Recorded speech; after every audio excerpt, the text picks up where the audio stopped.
بسم اللہ الرحمن الرحیم بدیع السماوات والارض پیدا کرنے والا ہے آسمانوں کا اور زمین کا وَإِذَا قَضَىٰ أَمْرًا اور جب وہ فیصلہ کرتا ہے کسی کام کا وَإِنَّمَا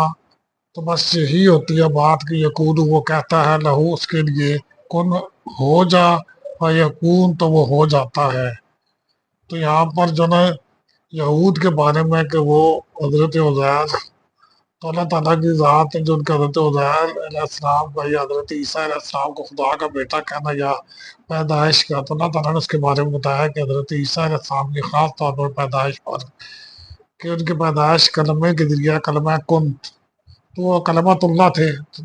تو یہاں پر اس کے علاوہ بھی جو بھی کام اللہ تعالیٰ کی اور کن بھی یہ ہمیں سمجھانے کے لیے ہے، ورنہ اللہ تبارک و تعالیٰ کی مشیت اور ارادے ہی کافی ہے کسی چیز کی تخلیق کے لیے۔